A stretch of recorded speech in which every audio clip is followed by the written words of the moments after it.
Este programa es presentado por Mediacorp.pe.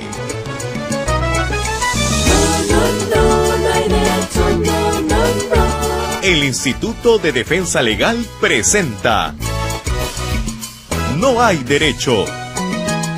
Un espacio de noticias, diálogo, debate y participación.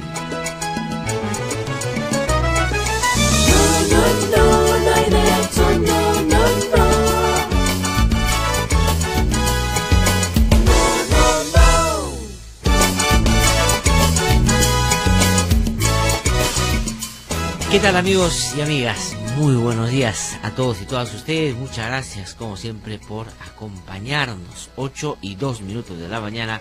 Vamos a dar inicio al programa de hoy. ¿Hoy qué fecha es? Hoy es 22 de agosto del año 2017 y como todas las mañanas, a esta hora saludo ya a quienes están sintonizando la radio a través del 105.5 de la FM aquí en Lima, en la capital de la República.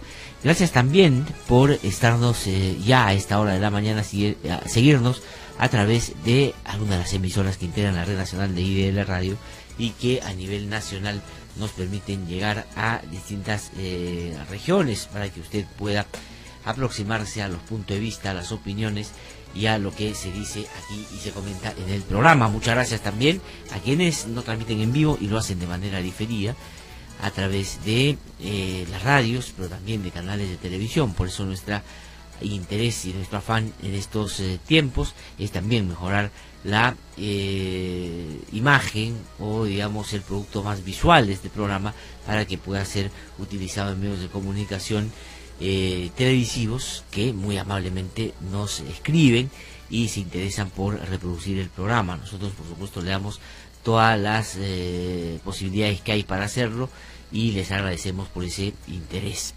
También quiero agradecer a quienes nos siguen a través de la página web de IDL Radio. Es muy fácil de llegar, idlradio.p, ahí nos van a encontrar. Pero también quiero agradecer a quienes nos siguen a través de las redes sociales y en particular a través del Facebook Live, donde estamos saliendo también en vivo y en directo a esta hora de la mañana. Gracias por sus generosos comentarios, gracias por estar siempre atentos al programa y siempre muy interesados también en hacernos llegar su punto de vista. Muchísimas gracias a quienes nos siguen a través de otros medios que reproducen las informaciones, las notas que se publican aquí en el programa. Voy a darles también a esta hora el número del teléfono WhatsApp. Carlitos, si me lo pasas, por favor, porque no lo tengo en mi pauta, para poder transmitir a nuestros oyentes esta vía también para que puedan hacernos llegar su comentario que para nosotros es muy importante porque nos permite día a día mejorar y ofrecerles algo que pueda ser interesante y ojalá atractivo también para que ustedes nos puedan seguir. 9975-74815 9975-74815 es el número de WhatsApp que usted puede utilizar para hacernos llegar sus comentarios. Esto es posible durante la emisión del programa, es decir, a las 8 de la mañana hasta un poco antes de las 10. Después nosotros ya guardamos los mensajes para el día siguiente en el que vamos a tratar de como hoy comentar algunos de ellos. También quiero muchas gracias, Carlitos. Ahí está el número y quiero compartir con usted los resultados de la encuesta del día de ayer. Ayer preguntábamos, ¿crees que el mensaje que dio Keiko Fujimori es para evitar pronunciarse sobre las anotaciones con su nombre que aparecen en la agenda de Marcelo Odebrecht? ¿Cree usted que el mensaje que dio Keiko Fujimori es para evitar pronunciarse sobre las anotaciones que con su nombre que aparecen en la agenda de Marcelo Odebrecht? 62% dice que sí, 38% dice que no. Es decir, la mayoría, una gran mayoría, pues cree que esto es parte de una estrategia para ganarle el vivo, como se dice, a la coyuntura, a la política y tratar de posicionarse en un tema muy sensible como la huelga magisterial. El tema de la educación es muy importante y tratar de que dejemos de mirar este otro aspecto que también es central, sobre todo en un escenario donde los casos de mega corrupción irradian, parece, a todos los sectores, en particular a quienes están desde la política pues tratando de acceder al poder cada cierto tiempo. elección. Hoy vamos a tener un programa bien interesante porque a las 9 de la mañana va a venirse, y les pido que estén atentos para que nos puedan llegar sus comentarios, Fernando Olivera. Con él vamos a hablar sobre la situación política, sobre lo del magisterio, sobre el papel que ha adquirido, que está encarnando algunos personajes vinculados a otros partidos políticos en medio de estas negociaciones, qué piensa sobre el fujimorismo, qué piensa sobre los temas de corrupción. Va a estar interesante, eso va a ser a partir de las 9 de la mañana, así que le pido esté ahí atento o atenta para que nos pueda hacer llegar sus inteligentes, como siempre, comentarios. Soy Walter Tuesti, como todas las mañanas voy a tener el gusto de estar con ustedes. Bueno, lo que nos hubiera gustado comentar el día de hoy no se ha producido. Hoy día queríamos dar la noticia, me imagino que la mayoría de medios de comunicación también, de que la huelga de maestros ha terminado, después de que se inició una negociación un poco rara, ¿no es cierto?, un poco extraña, un poco particular, singular, diría yo, porque la ministra no hablaba directamente con los que están liderando la marcha, porque se decía que representaban o podrían haber estado empujados o elegidos por sectores radicales con los cuales no se puede ceder ni un centímetro y con los cuales no se puede dialogar.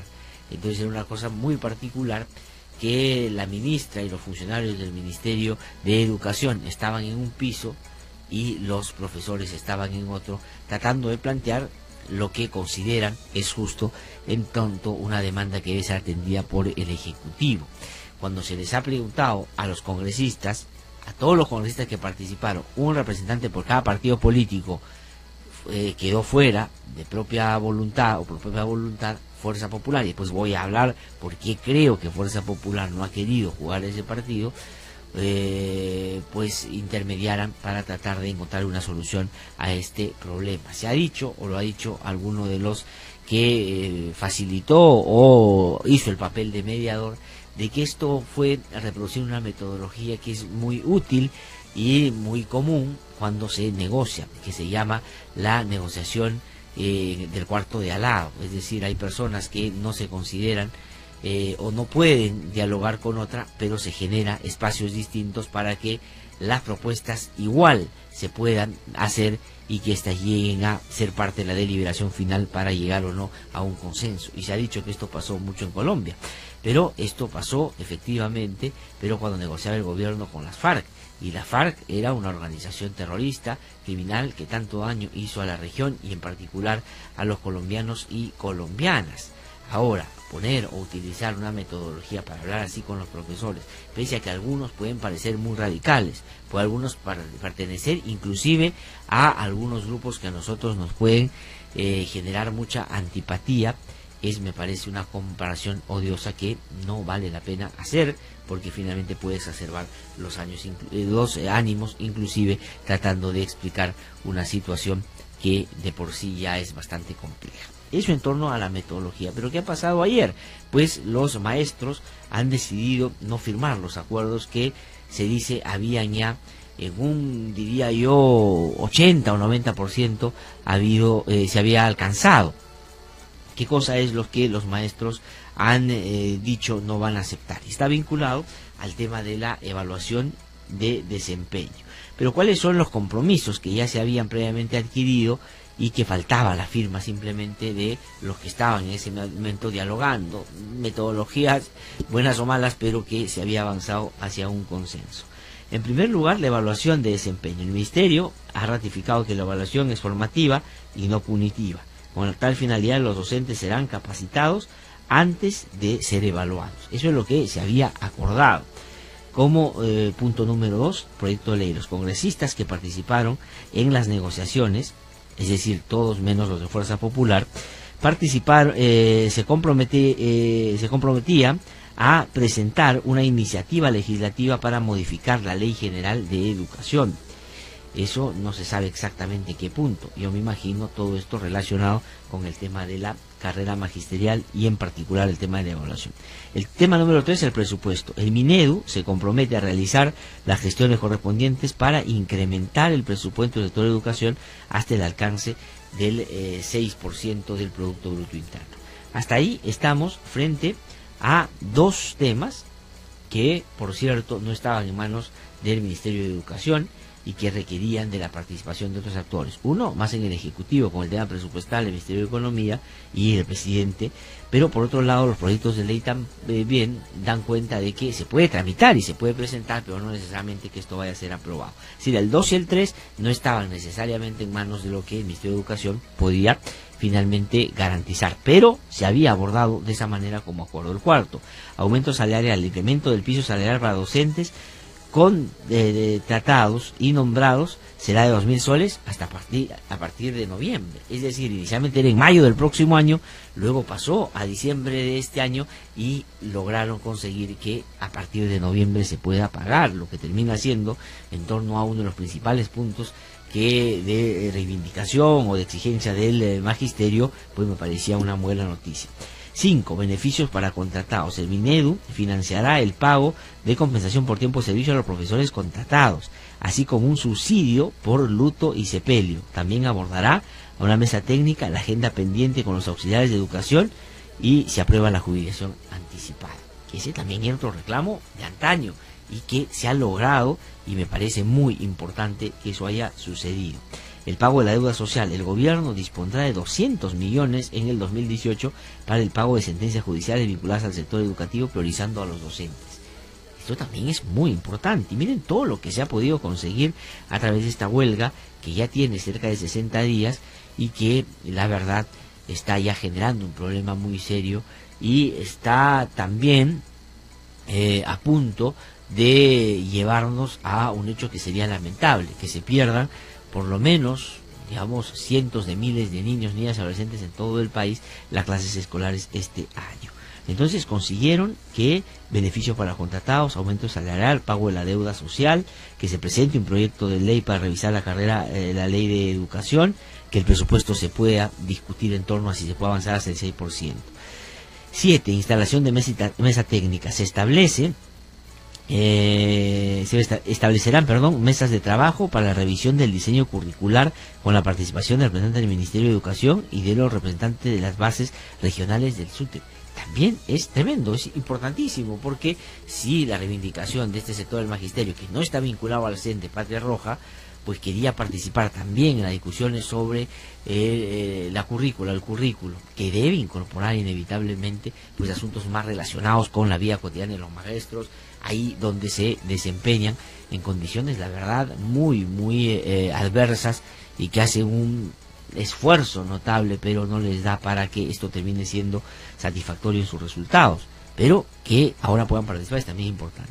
Jornada escolar completa. El Minedu se compromete a gestionar ante el Ministerio de Desarrollo e Inclusión Social la ampliación del programa Jaliwarma, para que los estudiantes que reciban jornada escolar completa cuenten con desayunos y almuerzos. También es importante, porque ya no solo pasa por la mejora de los profesores o el magisterio, sino también de los alumnos, las alumnas en todo el país, que requieren estar mejor nutridos para poder estar o desarrollar una jornada que tiene que ser, por cierto, bastante exigente, y la tendrá que ser cuando retomen las clases para tratar de compensar el tiempo perdido. Y 9, que es el acuerdo que lo que ellos se tenían que comprometer era que los dirigentes se comprometían a levantar la huelga y a desarrollar un plan de recuperación de clases. Es decir, finalmente han conseguido casi todo lo que pedían, pero sin embargo no han levantado la huelga y han centrado su petición ahora, o han amplificado su discrepancia en torno a la evaluación de desempeño. Pero miren ustedes lo que han conseguido los maestros, por lo menos 8 puntos, y hay uno en el que difieren. Lo que los maestros hoy día piden es que no haya evaluación, y si no hay evaluación, por supuesto, corremos el serio riesgo de que la calidad no vaya a mejorar. Y no estoy pensando en una evaluación que se haga para tratar de sacar del magisterio a mucha gente, sino plantearle las alternativas que la ley prevé, con una capacitación previa que además tenga un enfoque importante en el desempeño de los maestros en el aula, también en conocimientos, pero con una capacitación que responda a una realidad tan diversa como la que el Perú expresa, por supuesto, por su propia historia, por lo que somos.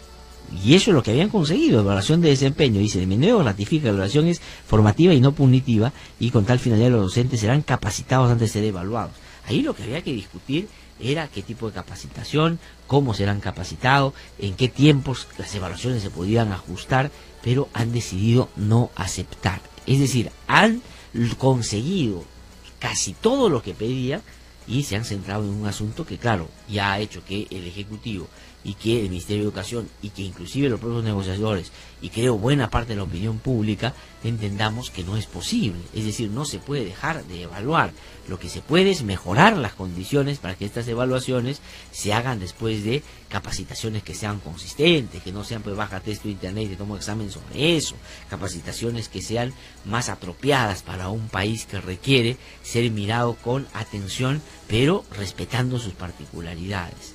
Y me parece que el hecho de que no se haya levantado la huelga por ese punto hace que se distancie la manifestación, la huelga, de aquello que todos los ciudadanos queremos y que compartimos con los maestros, de que se mejore en generar la calidad y las condiciones para que ellos puedan trabajar de una mejor manera y nuestros hijos y por supuesto todos aquellos que pasan por el sistema educativo puedan mejorar sus capacidades.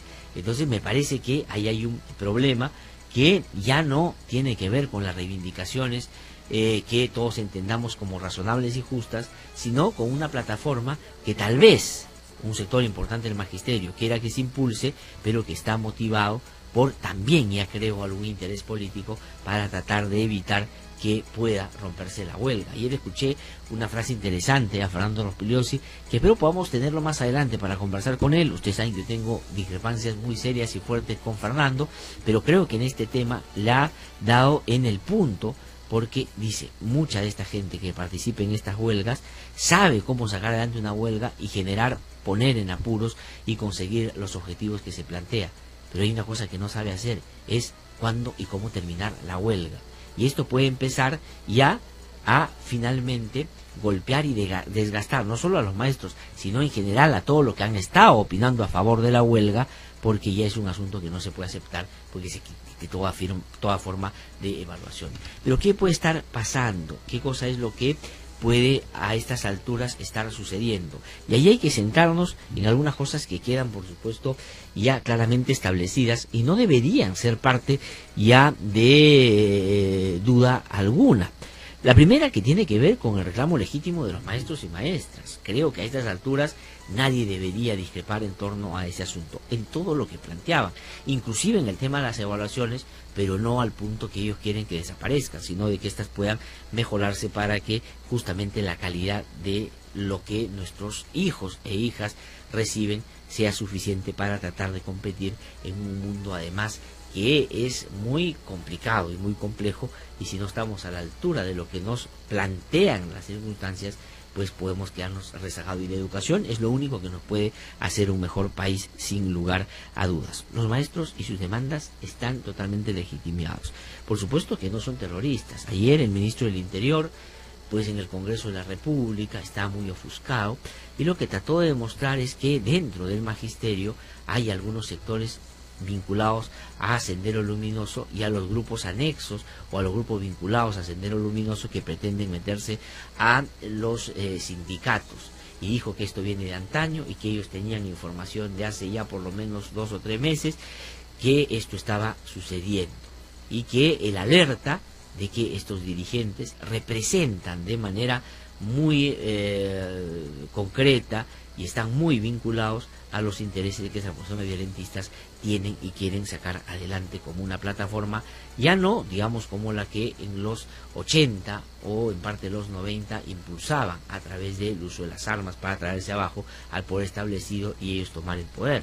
No, que lo van a hacer de una manera más política, acumulando, y que ese es un riesgo para el sistema democrático, pero que no ha podido, desde mi modesto punto de vista, demostrar que lo que está sucediendo ahora y los liderazgos que se han podido establecer aquí, por más que no nos gusten, por más que nos parezcan radicales, por más que a nosotros no nos simpaticen, digo en general, no a mí, porque yo estoy de acuerdo con lo que los maestros estaban pidiendo, pues no necesariamente configura como terrorismo y que no se les puede etiquetar de esa manera.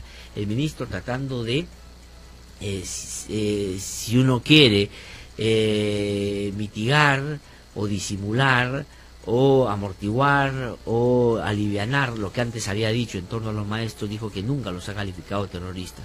Pero si tú dices que el señor Pedro Castillo es producto de CONARE y Proseguir, que lo han elegido porque le tienen confianza, y Proseguir y CONARE son de Sendero, pues no necesita uno la afirmación siguiente para dar cuenta de que lo que el ministro está diciendo, que ese liderazgo es útil, o que está vinculado, o que funciona para que estos grupos manejen el sindicato. Y si eso fuera así, y lo he repetido ya en varias oportunidades, pues tenemos que reflexionar como país más allá de la huelga, porque Sendero nos habría ganado una batalla que no ha podido en otras circunstancias y que aquí hubiera podido conseguir lo que quería, cosa que por supuesto no ha pasado. Entonces hay legitimidad, los maestros no es que sean terroristas, y de hecho ahí, como en cualquier otra marcha, hay gente que se va infiltrando y lo que quiere es ganar agua para su molino. No ha tenido una sindicación de otra naturaleza, porque creo yo no hay elementos para acusarlo de que haya cometido algún delito, y ese es un error, porque el ministro del Interior dice todas estas cosas mientras la ministra está tratando, con intermediarios o no, en pisos distintos o no, de negociar con este grupo, entendiendo que es válida la posibilidad de hablar con ellos porque representan a esta mayoría de profesores que están en huelga. De hecho, el señor Pedro Castillo luego de haber roto y pateado el tablero y decir que no van a firmar los compromisos que habían avanzado con el Ministerio de Educación, fue y dijo que van a continuar con la huelga y que esta se puede radicalizar, inclusive puede haber un paro. Entonces la cosa no es tan fácil, pero creo que hay que ir sentando aquello que constituyen como verdades que no se pueden negar por más que a uno le parezcan incómodas. Pero además ha demostrado el gobierno su poca capacidad para poder relacionarse con situaciones que no solo tengan que ver con el país y con movilizaciones en distintas zonas del país, sino que su atención en el último tiempo ha estado centrada en una mejor relación con el Congreso de la República, desatendiendo esto que es una primera expresión de varias otras que pueden en el camino irse presentando, y ahí sí pueden estar en problemas mucho más serios. No tienen operadores políticos para eso, al punto que los congresistas que se ofrecieron para ayudar a resolver el problema han terminado siendo protagonistas, y Jorge Castillo, con su capacidad política, al margen también que a uno le pueda gustar o no, pues ha tratado de sacarle punta a eso que es necesario para un cargo de esa naturaleza, y en el gobierno no hay gente capaz que pueda lidiar con esos asuntos, y ese me parece que es el riesgo mayor, porque se pueden venir otros conflictos y si actúa como ha actuado acá el gobierno puede terminar arrinconado. ¿Qué cosa es lo que va a pasar? Pues yo no lo sé, no sé si la huelga se endurezca o empiece ya a desgastarse, porque habiendo conseguido tantas cosas y pudiendo haber marcado la pauta, el tipo de evaluaciones que ellos consideran son las adecuadas, han decidido en ese punto patear el tablero. ¿Qué cosa puede haber detrás? Creo que aquí ya están empezando otros intereses políticos, porque no corresponde con una realidad donde ellos han venido ganando y ganando y ganando, que tengan esa actitud por este tema. ¿Qué puede estar alentando esta ruptura? Creo yo que dos cosas. Uno más, ya efectivamente ahí el predominio o el peso de una lógica más política e ideológica. Y por otro lado, tal vez, y ahí está la clave de por qué el fujimorismo ha tenido el comportamiento que todos estamos viendo, porque puede que les hayan ofrecido en el Congreso, con una mayoría que es por supuesto muy fuerte, cambiar o modificar la ley magisterial y sacar las evaluaciones de la ley, o sacarlas o postergarlas o dejarlas, digamos, a un costado. Por eso es que Keiko Fujimori, cuando sale a hablar ante la opinión pública a través de un videíto, porque no quiere contestar preguntas, porque no sabe cómo contestar a Keiko vale 500 más, dice vamos a darle facultades legislativas al Ejecutivo para que legislen en esta materia y resuelvan las demandas de los maestros. ¿Cuál es la única demanda que ha quedado pendiente? Que se eliminen las evaluaciones. ¿Qué está diciendo Keiko Fujimori? Le vamos a dar todas las herramientas para que ellos sean los que anulen la ley de carrera magisterial y saquen las evaluaciones, y ya el Ejecutivo dijo de ninguna manera. Ellos se han comprometido con llamadas al señor Pedro Castillo en medio de las negociaciones, cuando ellos no están participando, de que ellos lo van a hacer con su mayoría, no sabemos. Pero en cualquiera de los casos es irresponsable la actuación de un fujimorismo que hace poco a cualquier opositor disidente le decía terrorista, pero ahora que dentro de, no digo todos, pero algunos, se han podido identificar como gente que puede tener cierta duda sobre su comportamiento en este tema, ellos más bien aparecen de lado. ¿Cuál es el juego del fujimorismo en esta materia? Eso es lo que hay que preguntarse, y creo que por ahí va uno a encontrar las motivaciones reales de por qué hemos llegado a este punto muerto. Es decir, que no se ponen de acuerdo. Son las 8:25 de la mañana. Me dicen en Facebook que se ha congelado la imagen, que no están viendo. ¿Qué cosa está pasando? Hay varias personas que dicen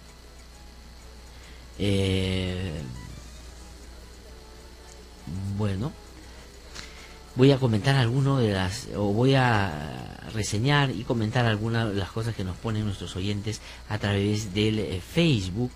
Gracias, Patricia, por avisarnos. Se ha congelado la imagen, dice, una lástima, vamos a tratar de mejorar. Bueno, pero Melba dice, en mi caso se ve perfecto. A ver, ¿qué cosa es lo que nos dicen algunas de las personas que están en este momento conectadas? Dice, en cualquier lugar del mundo, dice Félix, estamos en permanente evaluación. No, temor a ser evaluado, eso es sinónimo de incapacidad.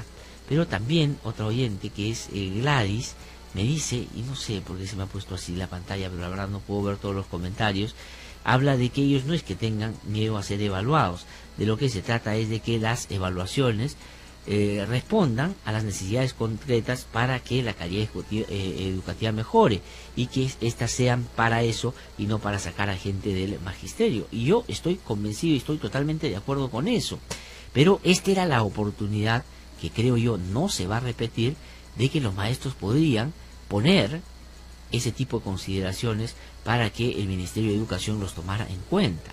Ahora que han decidido irse por el no a la evaluación, o sea, en el sentido de que no se han puesto de acuerdo en ese punto, creo que se distancian de la única oportunidad que han tenido para que eso pueda suceder.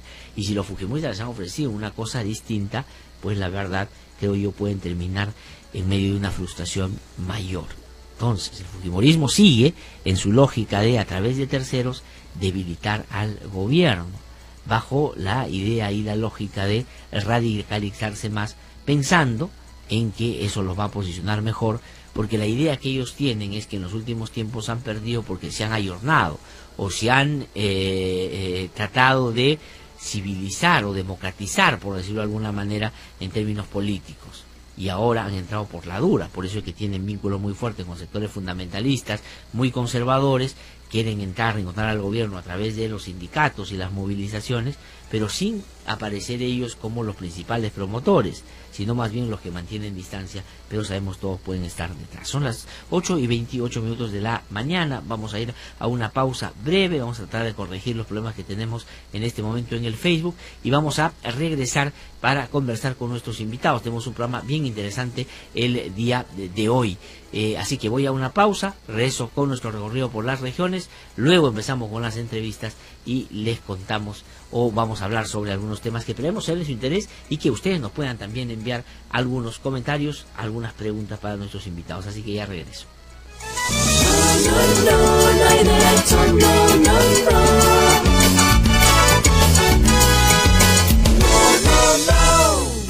Que no te cuenten cuentos, el Diario 1 te cuenta la verdad. Compra el Diario 1, el diario oficial de la realidad peruana. A esta hora, Noticias de la Red, descentralizando la información y el debate.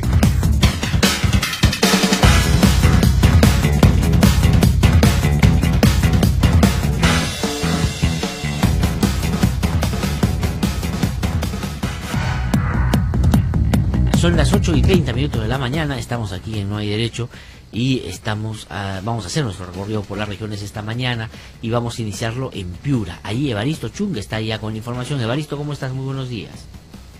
¿Qué tal, amigos de IRL? Muy buenos días. No queremos soluciones parciales, necesitamos soluciones definitivas, fue lo que dijo Arnaldo Vite Quiroga, presidente de la Federación Médica de Piura. Vite Quiroga indicó que la ministra de Salud, Patricia García, no ha querido conversar con la Federación Médica, por lo que continúan en huelga. Por su parte, el exdirector del Hospital Santa Rosa, Roger O'Kelly, señaló que PPK y la ministra de Salud se burlan de todos los piuranos. Dijo Okelis que el presidente de la República recurrió al sentimiento de que es hijo de médico, pero ha pasado más de un año y la situación de la salud en Piura ha empeorado. Desde Piura, para IDL Radio, Evaristo Chunga. Hasta pronto. Muchísimas gracias. Muchas gracias, Evaristo, por esa información desde Piura. Acabo de recuperar todos los comentarios. Dice Juan Ríos, dice, ayer también pasó lo mismo, se congeló la pantalla. Bueno, vamos a tratar de mejorar acá, mis colegas están tratando de resolver ese impasse. Quiero recuperar un comentario que hace Gladys acá, dice, no es verdad, no tenemos miedo a la evaluación, esta debe ser formativa, sin embargo la evaluación lo dice, que es de permanencia en el magisterio. Antes de opinar, deberían, dice, analizar los instrumentos con los que se van a evaluar en Lima, lo que dice se van a evaluar. En Lima pueden pasar, pero los maestros de provincia que no han tenido oportunidad de capacitarse tienen temor. Las capacitaciones son ilimitadas, solo hay instituciones que el minero elige y no a todos los maestros. Pero yo estoy de acuerdo con eso. Yo creo que Gladys refleja el punto de vista que yo he expresado. Es decir, yo creo que las evaluaciones son para formar a los maestros que tienen que capacitarse, y si es que no logran acceder a esos parámetros que el ministerio tiene, pues seguirse formando para tratar de llegar a ellos. Pero esto tiene que ser bien pensado, tiene que ser pensado en un país cuya diversidad, cuya intercultura, en fin, todo de cómo somos, ¿no es cierto? Pero mi punto va a que este era el momento. Este era el momento en el que los maestros podían haber conseguido ese tipo de evaluación, desarrollado los criterios, planteado cómo se debe hacer. Pero si el punto de vista va a ser, o finalmente, romper con el ministerio porque dicen que no se, o se mantiene la evaluación, creo que puede empezar a perder legitimidad un reclamo que todos hasta ahora hemos venido apoyando. Buena parte de los ciudadanos peruanos y peruanas hemos venido apoyando. Y creo que eso puede terminar no solo desinflando la huelga, sino finalmente poniendo a los maestros como intransigentes en un asunto en el que todos más bien deberíamos estar de acuerdo, que la calidad educativa vaya aumentando, sea mejor para que nuestros chicos y chicas pues tengan capacidades de competir en un mundo que es, la verdad, muy movedizo, muy complicado. Vamos a trasladarnos ahora a otra zona del país para seguir haciendo nuestro recorrido por las regiones. Esto es posible gracias a la red nacional de IDL Radio. Nos vamos a ir ahora a Huánuco. Ahí está Yuri Valdivieso con información. Yuri, ¿cómo estás? Muy buenos días. Buenos días, amigos de IDL Radio, desde Huánuco para poder informarles lo que está sucediendo con la huelga magisterial. En Huánuco, según declaraciones de dirigentes magisteriales, como también del director regional de educación y director de hotel, el acatamiento de la huelga es por encima del 90% en la gran mayoría de instituciones educativas. En Huánuco continúa la huelga. El dirigente Jim Collas, que forma parte de la mesa que está reunida en Lima, donde se plantea que de una vez por todas se pueda solucionar el problema. En Huánuco, desde la huelga se ha comenzado a acatar en términos generales. Después del 27 de julio comenzó con la provincia de Yarohuilca. Ya en los primeros días de agosto se han ido sumando de a poco las diversas provincias. Son 11 provincias.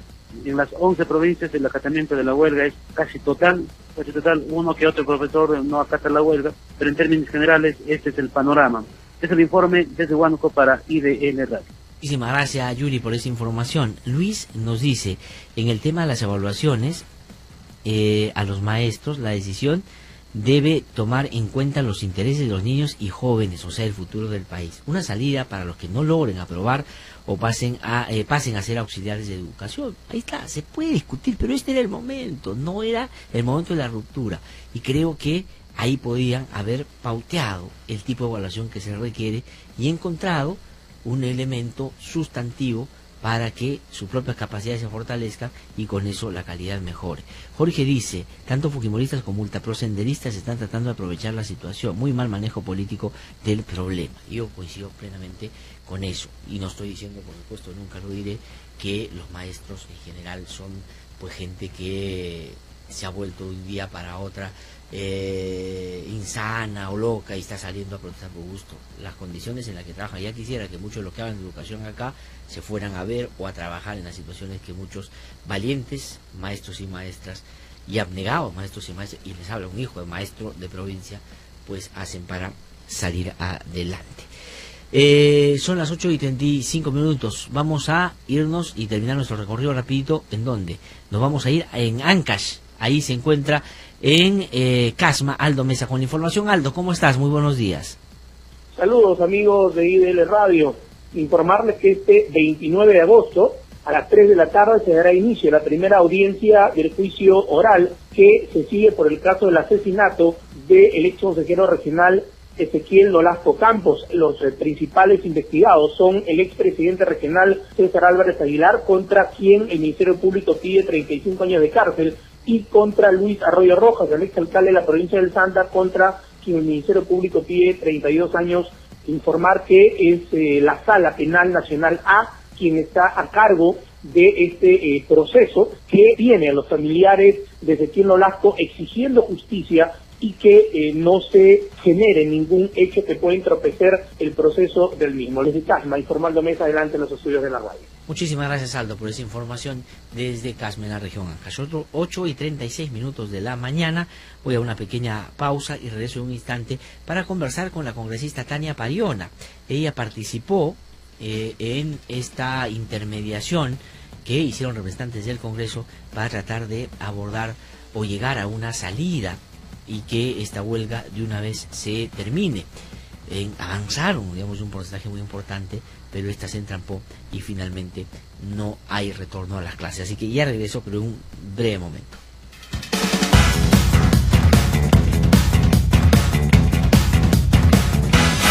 Hasta aquí Noticias de la Red, descentralizando la información y el debate. Que no te cuenten cuentos, el Diario 1 te cuenta la verdad. Compra el Diario 1. 1, el diario oficial de la realidad peruana.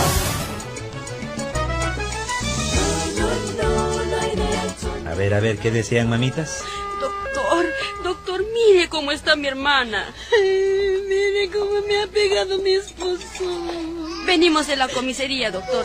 Mi hermana necesita un certificado médico. Pero para un certificado médico hay que pagar 20 soles. ¿Cómo? Según la ley de violencia familiar, los certificados médicos en casos de violencia familiar son gratuitos. No te dejes sorprender por los médicos o el personal de la posta. Porque no hay derecho. 8:38 de la mañana. Roel me dice a través del Facebook: nadie está en desacuerdo con la evaluación, es la forma. En la tercera se va o eso está mal. Dice, el Estado tiene la culpa por crear institutos de pésima calidad. La salida es buscar un puesto.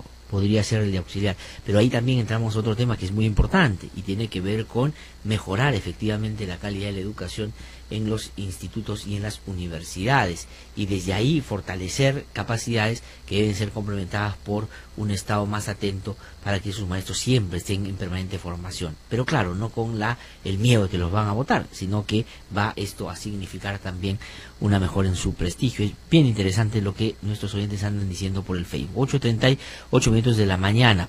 La congresista Tania Pariona hace parte de Nuevo Perú en el Congreso de la República. Ella participó como congresista, como representante del Congreso junto con otros de sus colegas en esta mediación o esta intermediación, pero lamentablemente no se pudo llegar a la firma de los compromisos. Le voy a saludar en este momento y le voy a preguntar por qué. Congresista Tania Pariona, es un gusto saludarla, buenos días, gracias por atendernos, y le hago la pregunta directamente: ¿por qué no se llegó a finalmente concretar esto o la firma de esta acta que contenía todos los compromisos que hasta ese momento ya se habían abordado? Sí, buen día, Glatzer. Un gusto siempre estar en tu programa, en esta ocasión vía telefónica. Glatzer, nosotros sinceramente siempre le apostamos por el diálogo como el mecanismo para solucionar este conflicto y este problema del país, porque estamos hablando de un problema nacional, no solo es un problema del magisterio, sino un problema de política educativa que ha entrado dentro del debate público, y nosotros creemos que las demandas siguen siendo justas. Las demandas que han colocado los maestros ameritan abordarse desde el Parlamento, así como desde el Ejecutivo. señalando que el Ejecutivo, por supuesto, tiene que dar respuesta en donde le compete y comprendía en el Ejecutivo el tratamiento a través de un diálogo oportuno o pertinente, democrático, ¿no? Y lo que hemos tenido es más bien una diferencia de parte del gobierno central, de parte del Ejecutivo, a una gran masa de maestros de distintas regiones. En las últimas semanas llegaron a confluir 24 regiones, porque empezaron con 13, 14 regiones y esto fue evolucionando. Nosotros como mediadores, diríamos, de este proceso, creímos que podíamos llegar a un puerto positivo. Ojo que nosotros no fuimos con el objetivo de mediar. Nuestro objetivo siempre y desde el principio fue ser observadores y veedores del proceso de diálogo. Esto no caminó, y precisamente porque el Ejecutivo y la ministra en particular descartó 25 posibles maestros porque estarían vinculados con Movadef o tenían denuncias por irse en contra del orden público, en fin, de la lista de 30 que en un principio entregaron los maestros, en este caso Pedro Castillo, y entonces no era posible tener el diálogo solo con 5 que pasaban ese famoso filtro. Y nosotros abogamos siempre hasta el final porque se han escuchado todos. Tampoco esto fue aceptado, y luego la ministra puso más bien de que la escucha sea a 29 y no al señor Pedro Castillo, o sea, sería excepto a él, y nosotros, bueno, en ese momento no sabíamos qué plantear, porque o eran todos o uno, claro, esa era la posición de los maestros. Trasladamos esto a los maestros y los maestros plantearon una alternativa, que nosotros podamos mediar en un documento de acuerdo que suscriba la ministra con 7 pliegos concretos, y el documento de preacuerdo a la que llegamos se construyó en base a las demandas de los docentes, y con ellos además se redactó poniéndole el lenguaje adecuado y en acuerdo, digamos, ellos mismos, porque igual habían opiniones divergentes en algunos casos, y nosotros creíamos que con este documento de preacuerdo se podían hacer la bajada de bases, socializar y llegar a un consenso, pero lamentablemente ellos no han llegado al consenso. Ahora, la pregunta es, congresista Ana Carolina, lamentablemente tenemos un problema con la comunicación porque se entrecorta, por eso es que le voy a pedir muy concretamente nos pueda explicar por qué es que no se llegó al acuerdo, es decir, cuál fue la discrepancia mayor, porque yo he leído los puntos y los comentaba hoy día temprano, y nunca, de todas las huelgas que han habido en los últimos años, creo yo, se había logrado conseguir tantas cosas a favor o en diálogo con la demanda que ellos tenían al inicio. Pero se ha centrado básicamente en el punto de la evaluación, donde ellos que piden que no hay evaluación, y eso ha hecho que todo se vuelva a foja cero y que finalmente la huelga se continúe. El punto más neurálgico, Glasser, efectivamente es el de la evaluación, porque los maestros consideran que la evaluación de desempeño que pretende aplicar el ministerio es punitiva, es de despido al maestro, es de sacar al maestro de la carrera pública magisterial. Entonces ellos plantearon un proyecto de ley que de hecho tiene la firma de 5 bancadas políticas, porque creo que eso es importante, tener el apoyo de las 5 bancadas políticas, para modificar el artículo 23 de 3 distintas leyes vigentes en nuestro país que hablan de la evaluación, y que esto podría dar lugar a un debate y modificar. Tenemos problemas con la comunicación. Entonces, lo que nosotros hemos planteado a los maestros es llegar a un término medio, es decir, en la medida, en tanto avance el proyecto de ley presentado por las distintas bancadas, es el mismo que ellos entregaron, que permita... Son las 8:45 de la mañana. Tenemos lamentablemente problemas de comunicación. Yo les pido aquí que, digamos, cuando tengamos esos problemas, tratemos de pararlo, porque si no, no podemos entender muy bien. Pero lo que he podido hasta ahora captar, por lo que nos dijo la congresista, es que, claro, trataban de buscar una salida alternativa, que mientras se discuten esos proyectos de ley que buscan, digamos, dar o plantear ciertos criterios lo más objetivo que sea posible para que la evaluación no tenga ese carácter que genera temor y miedo en la población magisterial, pues que ellos regresen a las aulas y se va trabajando. pero estando en huelga podían haber planteado esos criterios y con esos criterios avanzar hacia un acuerdo mayor, pero han decidido no seguir y eso creo que complica y puede terminar deslegitimando a la propia huelga. No sé si hemos podido recuperar la comunicación. No, ya no se ha podido. Lamentablemente me dicen que la congresista está fuera del país, tuvo que viajar inmediatamente y eso de pronto hace que no se escuche muy bien. Pero hay algunos comentarios interesantes. Jorge Luis dice, ¿les parece democrático y respetuoso que la ministra de Educación dialogue con los dirigentes magisteriales sin tener contacto directo con ellos? Con el hablante de tener como interlocutor a Jorge Petrolio del Castillo. Y ya se sabía el desenlace, era obvio lo que iba a pasar, dice Jorge Luis con inteligencia, por supuesto, con algo de sarcasmo. 8:46 de la mañana. Vamos a una pausa, regresamos un instante aquí en No hay Derecho.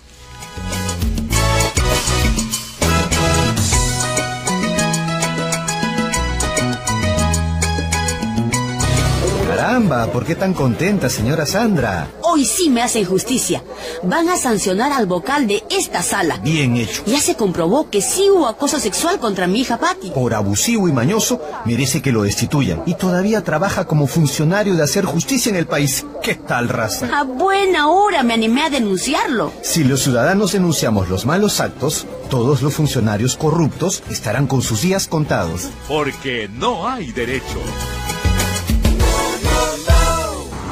Mire lo que está regalando el alcalde, apúrese. ¿Acaso no sabe que está prohibido utilizar los recursos del Estado para hacer campaña política? ¿Prohibido? Claro, los regalos que hace son con la plata del municipio. Es verdad, toda su campaña es con el dinero del pueblo.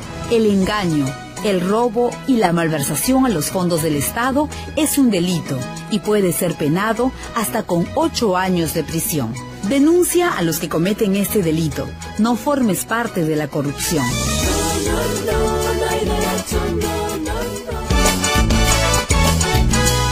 Son las 8:47 de la mañana. Estamos de regreso aquí en No hay Derecho. Lo comenté hace algunos minutos, o lo anuncié antes de unos minutos. Estamos en comunicación telefónica con Fernando Rospigliosi. Fernando Rospigliosi ha sido, como ustedes saben, ministro del Interior en 2 oportunidades. Una persona que conoce mucho el tema de la seguridad. Es un estudioso del tema de la violencia en nuestro país. Es analista político. Y digamos, en esta múltiple condición, creo que tiene un punto de vista muy interesante sobre lo que está pasando. Y por eso lo hemos invitado y está en el teléfono para poder conversar con él sobre lo que ha sucedido. Fernando, ¿cómo estás? Gusto saludarte, muy buenos días. Buenos días, Glatzer. Muchísimas gracias por atendernos. ¿Qué te parece, si tomamos en cuenta el resultado, toda la manera como se ha manejado este tema de la huelga magisterial? ¿Era más o menos previsible que terminara como terminó? Es decir, con el magisterio distanciándose de lo que habían sido acuerdos que yo creo que en las últimas movilizaciones que se han dado, paralizaciones de los maestros, nunca se habían conseguido, pero sin embargo, sentarse en uno para evitar o mantenerse en huelga. Bueno, lo que ha ocurrido es producto del pésimo manejo del gobierno, me parece, ¿no?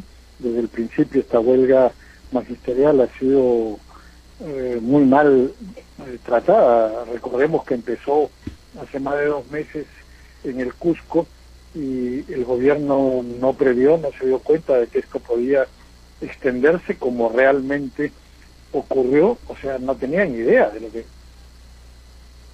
8:49 de la mañana. Hemos tenido problemas con la comunicación. Fernando, discúlpame un ratito que creo que hemos tenido problemas con la comunicación. Por favor, si la podemos recuperar inmediatamente. ¿Estamos ahí en comunicación todavía? A ver, vamos a recuperarla. Quiero mencionar también... sí, ahora sí hemos recuperado la comunicación. Sí, Fernando, mil disculpas, hubo un problema técnico acá, pero ya se ha superado. Entonces ha habido un pésimo manejo de esto, pero tú haces alusión a que hay varias de las cosas que hoy día se han mostrado con más nitidez, pero que eran ya fácil de, digamos, no era tan complicado imaginar que hacia ahí iban a avanzar. Esa falta de conocimiento de una realidad que evidentemente es compleja, ¿se debe a qué por parte del gobierno? ¿A que no están tan vinculados con estos procesos? ¿Han estado más preocupados en otras cosas que ver el país y lo que podía, digamos, expresarse en las calles? Mira, es lo que se ha señalado desde un principio. Tienen un gabinete tecnocrático, empresarial, de personas que pueden ser conocedora de ciertos temas, pero que no saben cómo funciona realmente el país en las calles, no tienen idea de la política ni les importa, que es lo peor, como lo ha dicho el propio presidente de la República. Entonces, este desprecio por la política ha hecho que no se den cuenta de lo que está ocurriendo, que la huelga se descontrole a partir de un movimiento localizado en el Cusco, se ha extendido por todo el país. No ha habido una estrategia de parte del gobierno. El presidente del Consejo de Ministros, Fernando Zavala, no ha sido capaz ni siquiera de organizar el gabinete, de organizar un equipo, de tener una estrategia para manejar la huelga. Ajá. Entonces, las cosas han ido de mal en peor, y estas últimas cosas del ministro del Interior calificando de terroristas a una serie de dirigentes sin tener la más mínima evidencia, y además prohibiendo al gobierno y al Ministerio de Educación que se reúnan con ellos, sí, pues. Lo cual ha llevado en estos últimos días a una situación ya de locura, de la ministra en el 6º piso y los maestros en el 2º piso y un grupo de congresistas corriendo de arriba a abajo para salvarle la cara al ministro del Interior.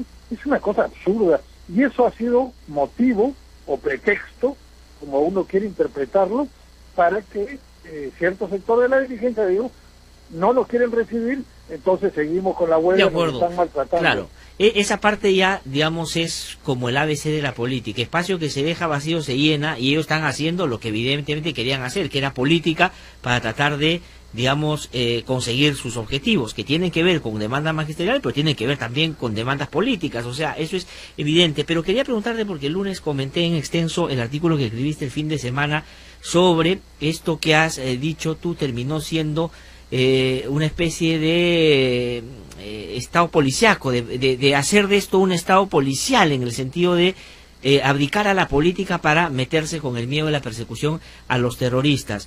Tú y yo conocemos ya hace mucho tiempo a Carlos Basombrío, y creo que es una persona que conoce mucho los temas de seguridad, y por eso a mí me llama más la atención. ¿Qué crees que puede haber pasado ahí? Porque Carlos no solo conoce, y creo que yo sabe perfectamente que lo que está diciendo ahora no es exacto, pero a la vez, digamos, y además es un analista político, debería mirar un poquito más allá del sector también. ¿Qué crees que puede haber pasado para que haya llevado al ministerio a una actitud de esa naturaleza?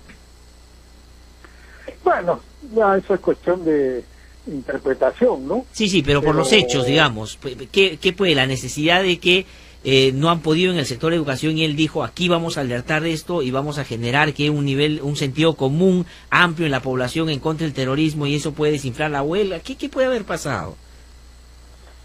Bueno, creo que se han dejado arrastrar por informes policiales, que los que conocemos cómo funciona esto, sabemos que muchas veces son especulaciones y interpretaciones que no corresponden a la realidad, y creo que el equipo que está en el Ministerio del Interior debería haberse dado cuenta desde el principio de qué se trataba. Digamos, para ponerte un ejemplo concreto, en la interpelación, uno de los puntos que le preguntan a Basombrío es sobre un asesor que él tiene que se llama Dante Vera. Sí. Hay un informe policial que lo pone como un peligroso subversivo, cabecilla de la cúpula de Patria Roja. Los que conocemos a Dante Vera sabemos que jamás estuvo en Patria Roja. Por supuesto. O sea, esos son informes policiales que están equivocados, tienen una parte de verdad y mucho de falsedad. O sea, ¿no saben ellos que muchos informes policiales son así? Por favor. O sea, acusan de los 30 dirigentes que estaban en el Ministerio de Educación, sí, ellos han acusado de terroristas a 25, sí, sin pues ninguna evidencia. Una cosa es ser radical, una cosa es tener un discurso así o allá, pero terrorista, o sea, terrorista de que comete acciones terroristas, porque está preparándolas. Ahora, no hay ninguna evidencia de eso. Fernando, pero además la afirmación va, y por eso me parece que es más grave todavía, que el señor Castillo, que a uno no le puede gustar y uno puede discrepar de sus formas y de sus planteamientos, pero digamos, aquí no se le puede negar una legitimidad porque ha liderado una huelga que miren a dónde ha llegado. Pero la pregunta es, lo que dice el Ministerio del Interior es que las facciones de Proseguir, o sea, digamos, los Quispe Palomino que están en el BRAE, y las facciones de Movadef se han unificado para poner al señor Castillo y con eso avanzar en, digamos, el manejo de un sindicato, el sindicato más importante del país. Ahora, yo me preguntaba el otro día, si eso ha ocurrido, hemos perdido la guerra, porque Sendero hoy ha logrado lo que no pudo lograr en los actos más violentos donde generó y derramó tanta sangre. Bueno, esa es una necedad que por supuesto se le ha ocurrido a algún policía que no conoce de esto, pero es absurdo que a esta gente que está ahora en el Ministerio del Interior se le pueda vender un cuento tan ridículo como ese. O sea, el único grupo armado que existe hoy día en el Perú es el del BRAE, de los Quispe Palomino, que son alrededor de 50 tipos armados.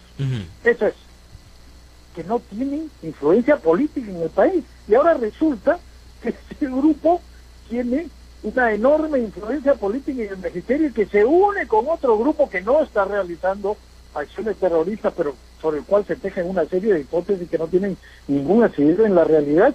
Y de pronto el Movadef, que cuando interpelan a Basombrío era un grupúsculo pequeñito de 20 tipos que marchaban, ahora se convierte, como ha dicho ayer Basombrío, en una amenaza gravísima a la seguridad nacional, y él se pone como la barrera contra esa amenaza. Son ridiculeces, por favor, sí, eso pues, no tiene sentido. Inclusive ha dicho que si eso le cuesta el puesto, él se va a ir tranquilo a su casa, pero que lo que quiere impedir es que regresemos a los años de violencia. Creo que se ha excedido. Bueno, eso no va a ocurrir, pues no hay ninguna posibilidad de que eso ocurra ahora. Eso es una barbaridad que simplemente está diciendo para no corregir el error que ha cometido, porque él ha arrastrado al gobierno a una cosa muy grave, acusando a los dirigentes magisteriales de ser terroristas. Ha creado una irritación, pero que uno no se puede imaginar. Yo ayer estuve en el programa de Beto Ortiz en ATV, y ahí habían 15 maestros que, si uno los escucha, no eran pues ni terroristas, ni senderistas, ni estaban ideologizados, pero que estaban profundamente indignados, entre otras cosas porque no lo recibían la ministra. O sea, esas cosas a estas alturas de la vida ya deberíamos haber entendido. Sí, pues, la gente pide respeto. Hasta la propia explicación, Fernando, porque inclusive dicen que eso es una metodología que se usa mucho, la del cuarto de al lado, se utilizó mucho en Colombia. Claro, en Colombia se utilizó con el tema de la FARC, y poner en esa condición a maestros que están reclamando un legítimo derecho, me parece que es un exceso. Pero lo otro que quería preguntarte en relación a este tema, ¿a dónde va a llevar este asunto? Además, uno escucha a Castillo, y yo digo a la gente que haga este ejercicio, que escuche, por ejemplo, a Crespo, o a Fajardo, o a esa gente, y escuche a Castillo para ver la distancia y la diferencia que hay en su propio discurso. Entonces están alentando un asunto, y que yo también creo que no existe como tal, al margen de que efectivamente hay que decir que hay gente radical que quiere sacarle provecho a esto. Pero ¿hacia dónde estamos yendo? ¿Qué hay que hacer ahora? ¿Se puede corregir esto o no? ¿O ya estamos en una situación más complicada, y con este gobierno, pucha, bien difícil que salgamos? Bueno, es muy difícil, pues, porque el gobierno no tiene estrategia política, no tiene orientación política, no tiene operadores políticos. Estos congresistas que han estado estos días en el Ministerio de Educación han sido una suerte de reemplazo de la falta de operadores políticos del gobierno, pero en fin, ya no están, y no eran ninguno, o había un solo oficialista. Entonces, la cosa es muy grave, porque además el Ministerio del Interior insiste en su política suicida y en arrastrar al gobierno en ese camino. El presidente no tiene idea de lo que está pasando, no se da cuenta de la gravedad de la situación, porque tú sabes, para que en América Latina caigan gobiernos con este nuevo sistema que es el juicio político de la destitución, se requieren 3 condiciones. 1, escándalos que este gobierno tiene a granel. 2, un Congreso donde haya mayoría opositora, pero 3, lo más importante, que haya desórdenes en las calles. Sí, pues. Eso no teníamos hasta hace poco, y ahora ya lo tenemos. Y esta gente no se da cuenta de la barbaridad que están haciendo y del peligro en que están poniendo al país. Entonces, ¿a qué nos puede llevar eso, Fernando? No puede llevar a una situación de desorden y a una situación incontrolable que el gobierno ya no pueda soportar, pues. O sea, pero estás pensando... No se trata de que el fujimorismo tiene 71 y puede hacerle un juicio político al presidente. Hay muchos casos en que había solamente una minoría, pero cuando las cosas se ponen feas en la calle, la inmensa mayoría de los políticos se pasa al otro lado y... Sí, nadie va a hacer el papel de jalarlo hacia la sensatez, sino empujarlo un poco hacia el vacío, sobre todo incorporando un elemento, Fernando, que el problema de la economía no se ha resuelto, puede estar mejor un poco este año y el próximo, pero se supone que teníamos allá los mejores que lo iban a hacer, y esa confluencia es muy peligrosa. Yo también coincido contigo de que el gobierno no la está viendo. Fernando, lamentablemente tengo que terminar ahora, pero te invito otro día y con más tiempo aquí en nuestros estudios poder conversar más largo, porque hay otros temas también en las que seguramente no estamos de acuerdo, pero sería bueno que las podamos conversar aquí para que nuestros oyentes también puedan ver un panorama sobre otros temas. Muchísimas gracias. Muchas gracias, Peter. Muy amable. Ha sido Fernando Rospigliosi que ha conversado con nosotros. Voy a una pausa, regreso un instante y venimos con Fernando Olivera para hablar de este y otros temas.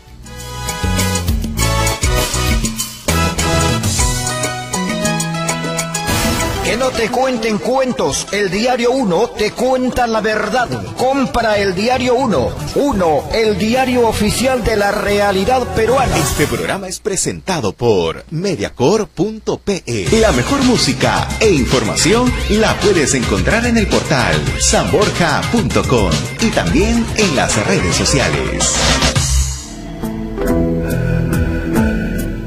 Presentamos Lo Nuestro es Primero. La chancapiedra es usada popularmente para limpiar los riñones. La actividad antiespasmódica de sus alcaloides fue documentada por investigadores de la Universidad Agraria a mediados de los 80. A fines de esa década, la chancapiedra captó la atención mundial debido al descubrimiento de actividad antiviral de la planta contra la hepatitis B. Su efecto benéfico para el hígado y los resultados en el tratamiento de la ictericia han sido comprobados. Sin embargo, se necesita profundizar en las investigaciones de esta especie para poder determinar su verdadero potencial en medicina. Acabamos de escuchar Lo Nuestro es Primero.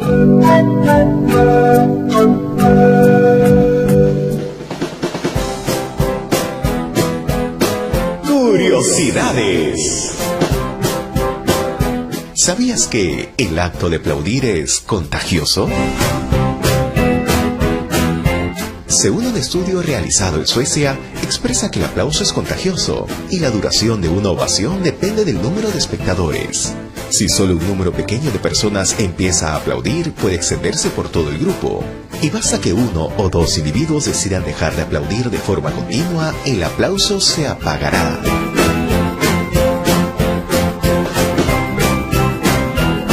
Curiosidades.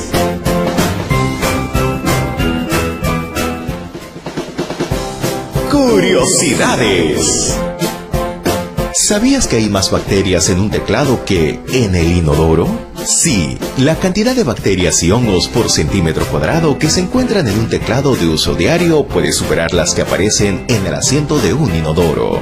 Recientes estudios realizados indican que el teclado de una computadora resultó guardar microorganismos y estar infectado con una cantidad de 33.000 bacterias por centímetro cuadrado. Esa cantidad de bacterias supera en más de 260 veces la de las bacterias encontradas en el asiento de un inodoro de uso normal, ya que esta cifra ni siquiera alcanzó las 130 bacterias por centímetro cuadrado. Curiosidades.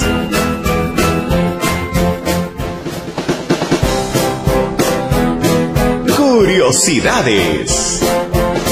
¿Sabías que parpadear hace que el cerebro trabaje con más potencia para estabilizar nuestra visión?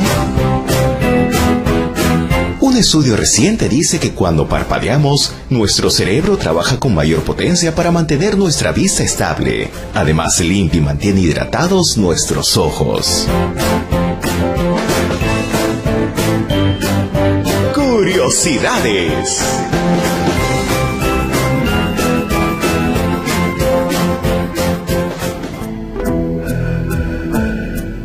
Presentamos Lo Nuestro es Primero.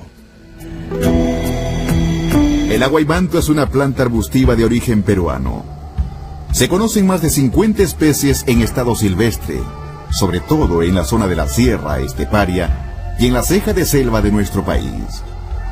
Su fruto en estado maduro tiene un sabor agridulce y es apetecido por su alto contenido de vitamina C. Sus flores en infusión son indicadas a las parturientas. Hay registros de que el aguaymanto ya era usado en el siglo XVIII en salsas y encurtidos. Actualmente es exportado como insumo para salsas y postres, principalmente a los países bálticos. Acabamos de escuchar Lo Nuestro es Primero.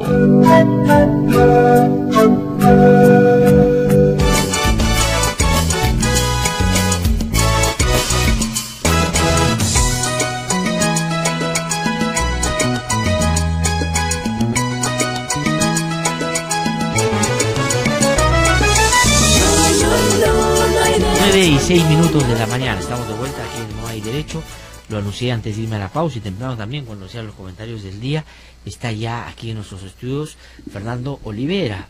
Ustedes lo conocen bastante bien, no necesita mucha presentación. Diré simplemente que es una persona que su vía pública, vía política, ha estado abocada a la lucha contra la corrupción, y creo que esa ya es una descripción suficiente para decir que estamos frente a una persona que ha insistido, digamos, en varios contextos adversos, ha peleado justamente contra la impunidad, muchas veces con resultados notorios y otras tantas todavía sigue siendo parte de la batalla que él sigue dando.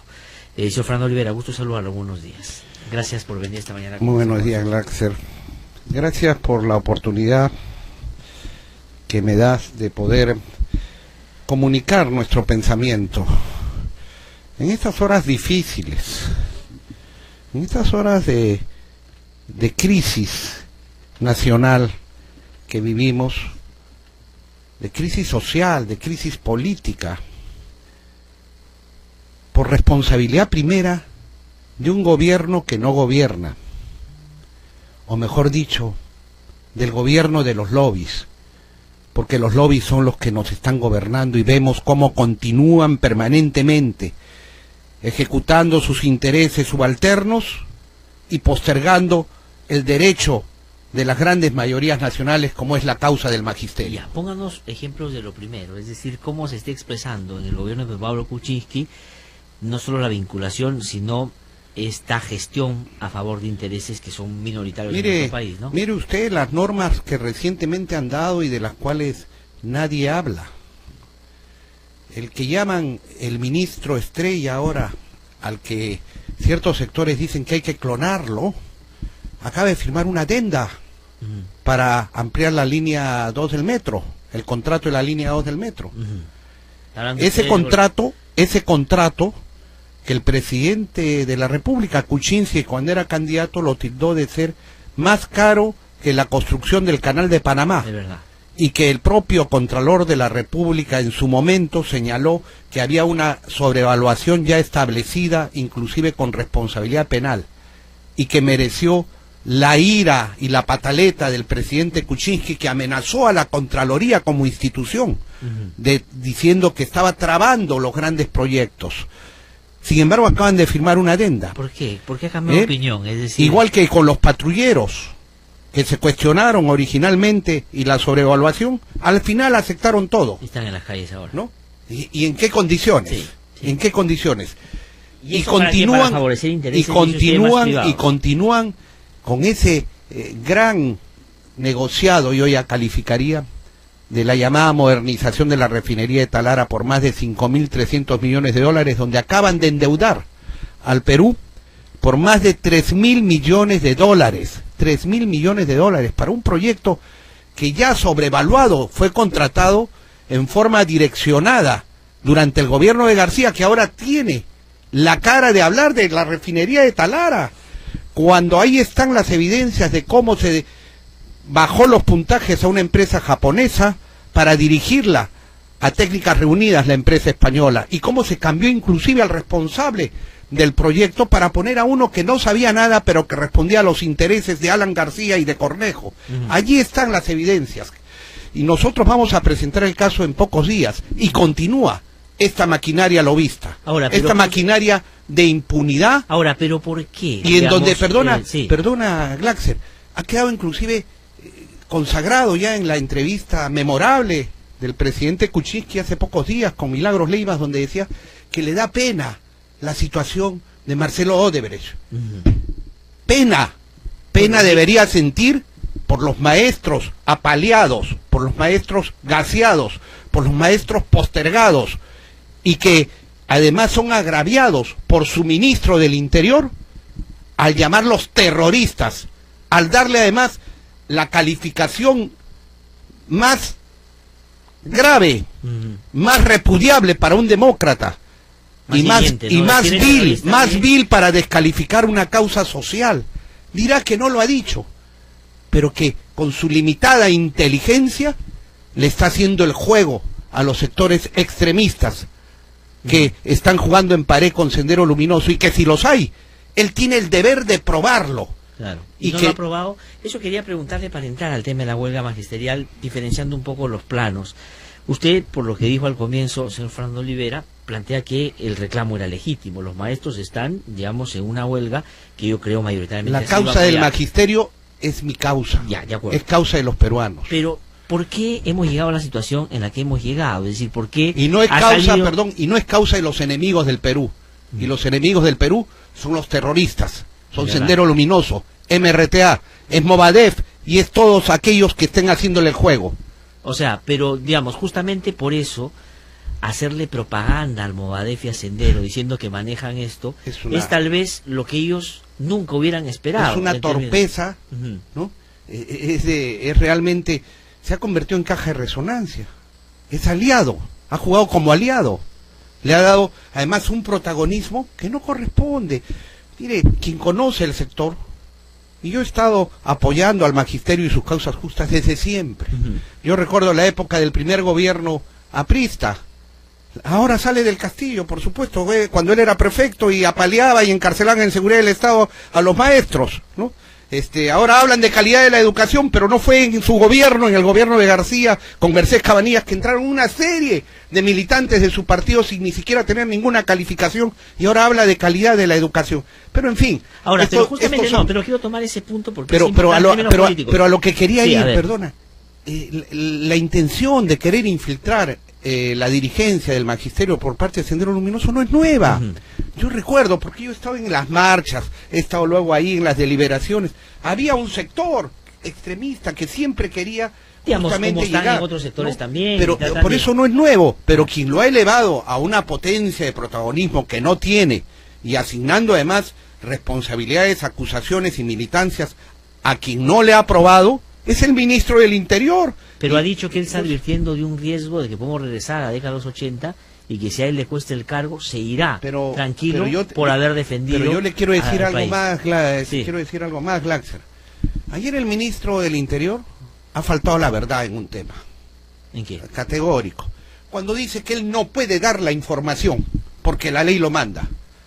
Pero realmente, y lo dice todavía ahí en el Congreso, y ninguno de estos congresistas que ni siquiera conocen las leyes, le replica, porque el decreto legislativo 1141 sobre el sistema de inteligencia nacional se refiere en el artículo 6.4 sobre la información clasificada, suponiendo que esta sea información clasificada, porque yo asumo que en la lucha antiterrorista deben estar usando esos equipos de chuponeo para la seguridad nacional, ¿no es cierto? Deben estar interviniendo, haciendo seguimiento, una compra que tiene que ser esclarecida, de acuerdo, y en donde yo le afirmo que hay corrupción.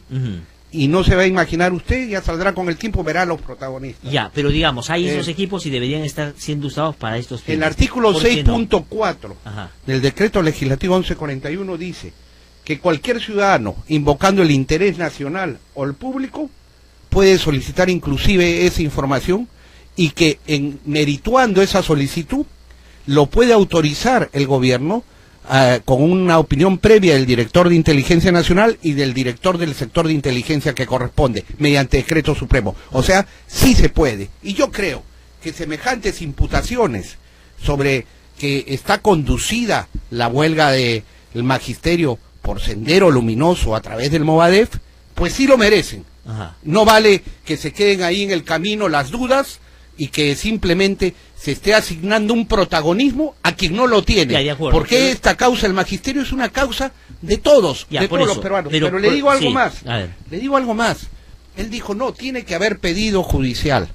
O tendría que haber una comisión investigadora. No, señor. El artículo 36.2 del mismo decreto legislativo dice que la Comisión de Inteligencia del Congreso puede tener acceso a la información clasificada y no clasificada. Es decir, no hay voluntad de dar toda la información, porque probablemente no exista. Y si existe, el país tiene derecho a conocerla. De acuerdo, pero más parecería ser que tiene que ver con información insuficiente, porque ha tratado de más bien elaborar un discurso, pero que en la práctica no se sostiene en las fotografías y los videos que yo he visto y que creo no dan para una afirmación como la que él hace.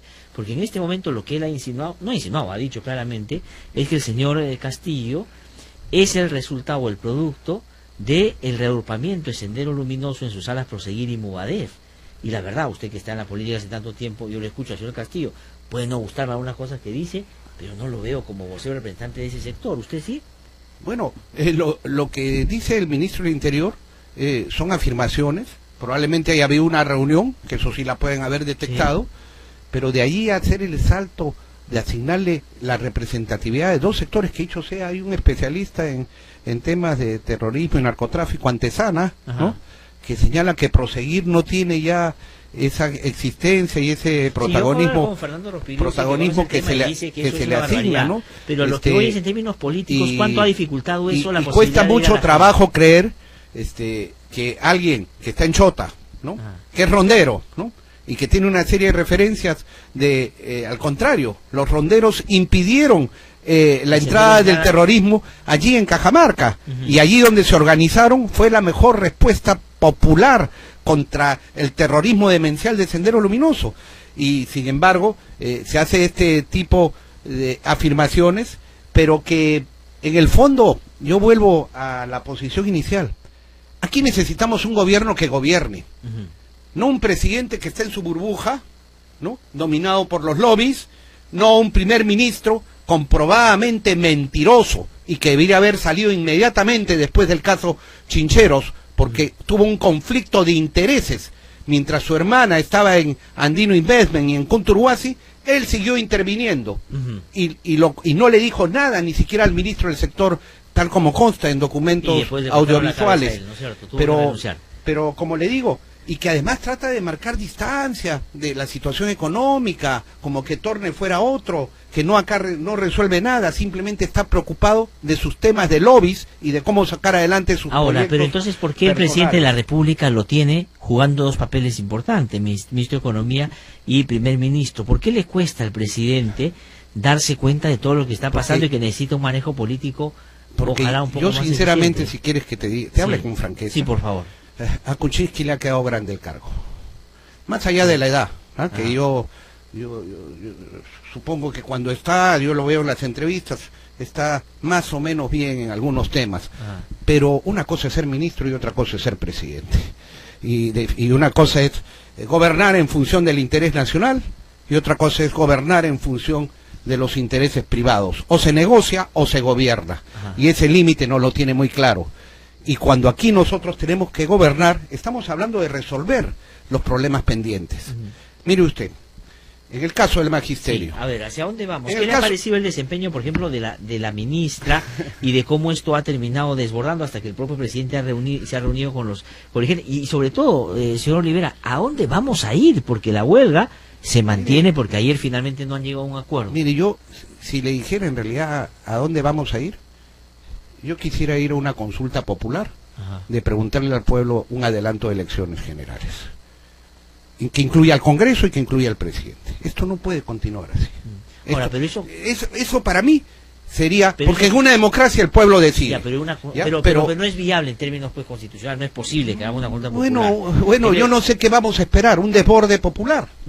Lo que planteo porque realmente lo que está haciendo el gobierno y lo que está haciendo este Congreso, porque vamos a ver, este gobierno no gobierna y quienes terminan interviniendo en este conflicto social, ¿quién? Los del Castillo, otros congresistas. Ese no es su rol. Una expresión de que ese no es su rol. El señor de los petroaudios, de las swingers, está ahí tratando de qué. ¿Dónde están los ministros? La señora en su 6º piso, en su torre de marfil, ¿no? Como dice una parodia que le ha sacado Carlos Álvarez. Sí, pero que si esto fuera en el Parque Kennedy y no en la Plaza San Martín, y si esto... No, señor, o sea, ¿sabe qué? Respeto al magisterio. ¿Por qué, por ejemplo, en este momento Jorge del Castillo gana espacio ahí en términos políticos como un mediador? Inclusive el otro día se estaba diciendo por el vacío de que poder, dependiendo de cómo le vaya, podría inclusive terminar vinculándose al gobierno como un premier, ¿no? No me extrañaría, porque él también está metido en una serie de lobbies, así que coincide perfectamente y sabemos bien con quién anda, ¿no? Ya, pero entonces, ¿hacia dónde vamos? Mire, Keiko Fujimori ha salido a criticar al gobierno. ¿Qué le parece el papel de Keiko? Aquí, independientemente de los Keikos, los del Castillo, los Garcías y todos los que quieran ahí aparecer a querer llevar agua para su molino, el gobierno tiene el deber de gobernar mientras esté ahí en Palacio de Gobierno. Tiene un mandato, tiene que cumplir las promesas que hizo en campaña electoral. Hay recursos. Yo lo primero que haría, dentro del principio de dignificar la carrera magisterial, es, para empezar, dejar de ordenar que le apaleen y que manden gas y que amenacen a los maestros. En segundo lugar, o en primero realmente, pagaría la deuda social. Esto es algo increíble. O sea, ¿cómo quiere exigírsele calidad al magisterio si no se le reconoce las horas de preparación de clase, que por ley está obligado a pagar el gobierno? Eso me acuerdo a que sí se llegó, Sí, pues, pero es ridículo, ya. Mire, 200 millones de soles destinados al pago de la deuda social. Es ridículo, ¿ya? O sea, no es suficiente. El 2014, durante el gobierno de Ollanta Humala, la deuda social también existía para los trabajadores administrativos del sector salud y del sector educación.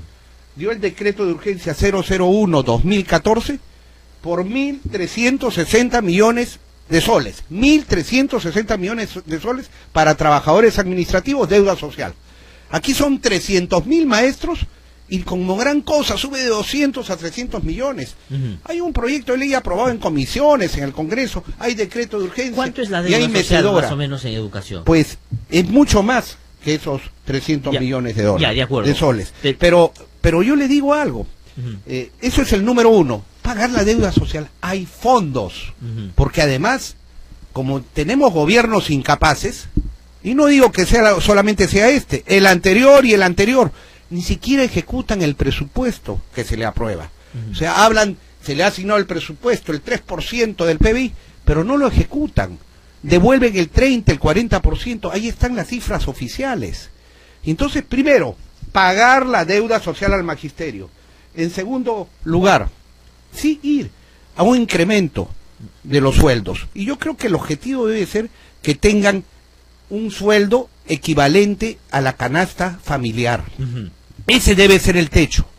¿Y por qué? Ahora, si en 2021 la UIT, digamos, un sueldo básico, digamos, como en ese momento de cuenta la UIT, ¿es razonable? ¿Es posible? Eso es lo que los maestros están pidiendo. Claro que es posible. O sea, son 5 años para llegar a 4.000 soles. Pero claro que es posible.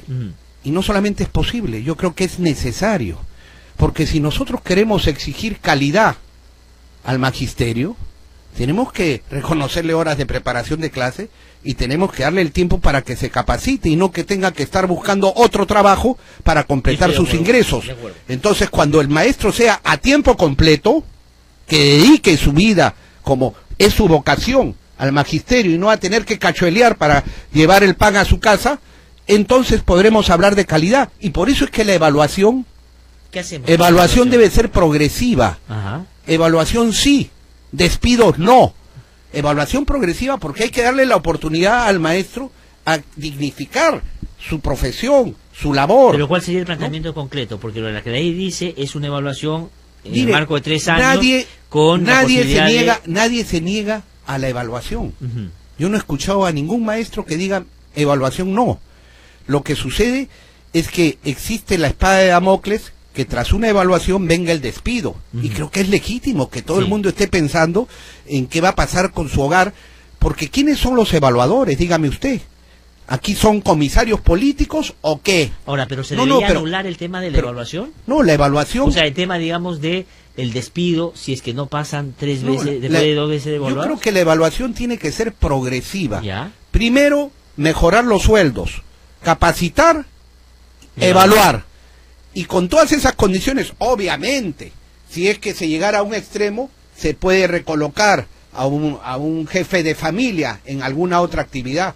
Pero definitivamente, aquí el tema también es quién evalúa al magisterio. ¿Quién evalúa? Cuando tenemos gobiernos, no, además, ¿cómo se cuando evalúa? tenemos gobiernos diverso, que ven el sector magisterial como un botín, que han hecho clientelaje político ahí y que quieren seguir haciendo, y que el maestro esté con esa espada de Damocles dependiendo de quién es el gobierno de turno, y eso realmente tiene que tener ciertas garantías. Yo incorporaría en la evaluación, por ejemplo, a los padres de familia, ¿no? Y a expertos que realmente sean garantías sin ningún tipo de interferencia política. ¿Hay que modificar, preguntan acá, la ley de carrera magisterial en el ámbito de la evaluación?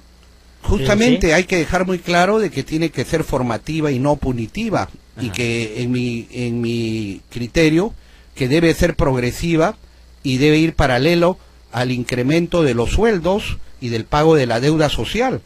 Pero además quiero decir algo, que todo esto tiene financiamiento, completando además actos de gobierno. Aquí ya no se necesita más para plasmar esos incrementos salariales en un crédito suplementario. ¿Por qué el gobierno no hace el pedido al Congreso de una vez? ¿Por qué ahora los fujimoristas, apristas y todos los que están ahora entregados a la causa del magisterio, por qué no aprobaron esas mejoras en el presupuesto del año 2017? Y más bien aprobaron este presupuesto en donde todo sigue igual. Está en manos del Congreso, está en manos del Ejecutivo. Ahora mismo ya tiene que remitir el proyecto de presupuesto. Que hayan adelantado hacia noviembre, digamos, esa nivelación a 2.000 soles, no es, digamos, algo importante que esta marcha ha conseguido. Acuérdense que eso iba a estar para mayo del próximo año, ¿no? Yo creo que no es conquista, inclusive la marcha, es un derecho. Y yo creo que no debería ser inclusive a noviembre, creo que ya debería estar dado en este presupuesto. Tengo que ir a una pausa, señor Olivera, porque me están pidiendo hace rato ya y regreso. Pero no quiero quedarme solo en la web del magisterio, quiero preguntarle sobre otras cosas también que son importantes. Regresamos, termina con esto del magisterio y entramos a otros temitas, porque tenemos todavía unos minutitos más. Así que volvemos con Fernando Olivera. Quiero también trasladarle varias preguntas que nos están haciendo a través de las redes. Ya volvemos.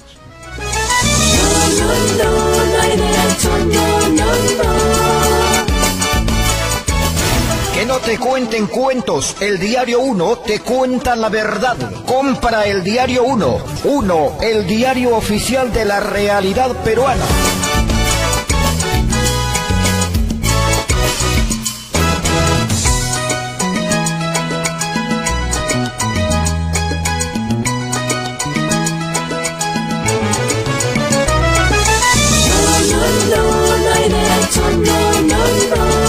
y 28 minutos de la mañana. Estamos de vuelta aquí en No Hay Derecho, conversando con Fernando Olivera. Están en las redes sociales preguntan, ya acaba de contestar sobre el tema de la carrera magisterial, el tema de la evaluación.